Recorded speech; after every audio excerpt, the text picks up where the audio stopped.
আপনি কি ইউটিউবিং করছেন কিন্তু আপনার ভিডিওর পারফরম্যান্স বুঝতে পারছেন না? কেন আপনার কিছু ভিডিওর পারফরম্যান্স খুব ভালো হচ্ছে আর কিছু ভিডিওর পারফরম্যান্স একেবারে খারাপ হচ্ছে? সেটাও বুঝতে পারছেন না। তাহলে আজকের এই ভিডিওতে আমি আপনাদেরকে দেখাবো কিভাবে আপনি ইউটিউব অ্যানালিটিক্স সঠিকভাবে ব্যবহার করে আপনার ভিডিও এবং চ্যানেলকে পরিপূর্ণভাবে উন্নত করতে পারবেন। তার জন্য পুরো ভিডিওটা অবশ্যই দেখুন, কারণ ইউটিউবের অ্যানালিটিক্স ছাড়া আপনি আপনার চ্যানেলকে গ্রো করতে পারবেন না। কারণ ইউটিউব অ্যানালিটিক্স হলো আপনার ইউটিউব জার্নির সবচেয়ে বড় বন্ধু। তাহলে চলুন বেশি দেরি না করে ভিডিওটা শুরু করি। সো ফার্স্ট অফ অল আমাদেরকে জানতে হবে ইউটিউবের অ্যানালিটিক্স কী। ইউটিউবের অ্যানালিটিক্স হচ্ছে ইউটিউবেরই একটি পাওয়ারফুল টুলস। এই টুলসের মাধ্যমে জানতে পারা যায় যে কোনো ভিডিও বা চ্যানেলের পারফরমেন্স কেমন হচ্ছে। এর মাধ্যমে জানতে পারা যাবে যে কোনো ভিডিওর ভিউজ কীরকম, ওয়াচ টাইম কীরকম, সাবস্ক্রাইবার কীরকম আসছে, ডেমোগ্রাফি কীরকম আসছে, সেটার ট্রাফিক সোর্স কীরকম আসছে, আরও অনেক কিছু। কিন্তু এই সমস্ত কিছুর মধ্যেও এই অ্যানালিটিক্সের মধ্যে কিছু গুরুত্বপূর্ণ জিনিস আছে যেগুলো কিন্তু আমাদের অবশ্যই জেনে রাখা দরকার। ফার্স্ট পয়েন্ট, ভিউজ এবং ওয়াচ টাইম। ভিউজ এবং ওয়াচ টাইম সাধারণ হলেও এটা কিন্তু একটা ভিডিও বা চ্যানেলের জন্য অত্যন্ত গুরুত্বপূর্ণ। ভিউজ অর্থাৎ একটা ভিডিও কতজন মানুষ দেখেছে, আর ওয়াচ টাইম অর্থাৎ সেই ভিডিওটা দর্শকরা কতক্ষণ পর্যন্ত দেখেছে। যে ভিডিও দর্শকরা যত বেশি দেখবে বা বেশিক্ষণ সময় নিয়ে দেখবে, ইউটিউবের অ্যালগরিদম কিন্তু সেই সমস্ত ভিডিওগুলোর গুণমান আরও বেশি বলে ধরবে এবং সে সমস্ত ভিডিওগুলোকে বেশি আরও পুশ করবে। কারণ ইউটিউবের অ্যালগরিদম মনে করে সে সমস্ত ভিডিওগুলো দর্শকরা দেখতে বেশি আগ্রহী। অর্থাৎ শুধুমাত্র ভিউজের কাউন্ট নয়, তার সাথে সাথে কিন্তু ওয়াচ টাইমটা অত্যন্ত গুরুত্বপূর্ণ। সেকেন্ড, অডিয়েন্স রিটেনশন অর্থাৎ ভিডিওর মধ্যে দর্শকদের ধরে রাখার ক্ষমতা। আপনি আপনার ভিডিওর মধ্যে দর্শকদেরকে কতক্ষণ ধরে রাখতে পারছেন তার উপরেও কিন্তু এই ভিডিওর গুণমান নির্ভর করে। তার জন্যই কিন্তু ইউটিউবের যতগুলো অপশন আছে তার মধ্যে এই অডিয়েন্স রিটেনশনের অপশনটা অত্যন্ত গুরুত্বপূর্ণ। এবং এই ম্যাট্রিক্সটা দেখায় যে আপনার ভিডিওর কোন সময় থেকে কোন সময় পর্যন্ত দর্শকরা দেখছে, কোন সময় থেকে কোন সময় পর্যন্ত দর্শকরা ছেড়ে বেরিয়ে চলে যাচ্ছে। ভিডিওর শুরুতে যদি দর্শকরা ছেড়ে বেরিয়ে চলে যায় তাহলে জানতে হবে আপনার ভিডিওর শুরুতে সমস্যা আছে। আর যদি ভিডিওর মাঝে দর্শকরা ছেড়ে বেরিয়ে চলে যায় তাহলে জানতে হবে যে সেই টাইমে আপনার ভিডিও কিন্তু বোরিং হচ্ছে।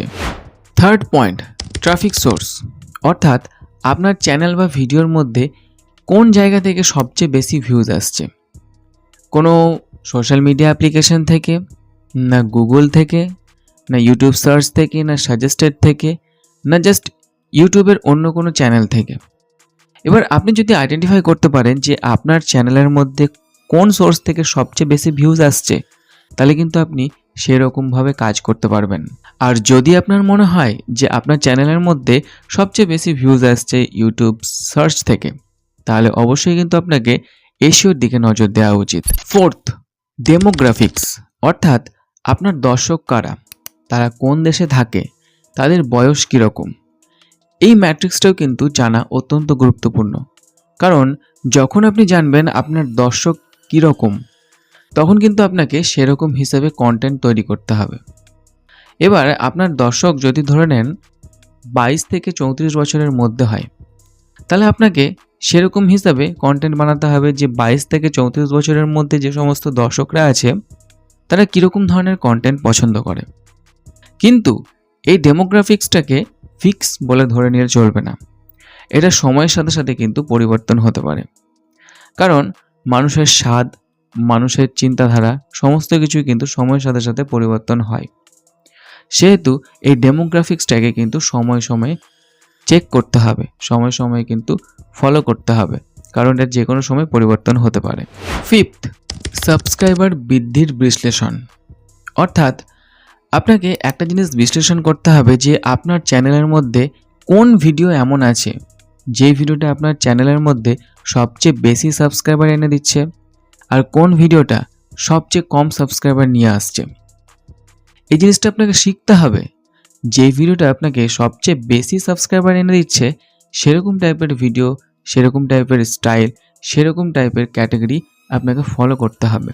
6, রেফারেন্স ভিডিও থেকে শেখা অর্থাৎ আপনি আপনার চ্যানেলের অ্যানালিটিক্স শুধু দেখলেন সেটাই কিন্তু নয়। আপনি আপনার চ্যানেল রিলেটেড অন্যান্য বড় বড় ক্রিয়েটরদের অ্যানালিটিক্সও কিন্তু ফলো করতে পারেন। তাদের সাকসেস স্টোরি কিন্তু অনেক সময় তারা শেয়ার করে, সেখানে তারা তাদের অ্যানালিটিক্সটাও শেয়ার করে।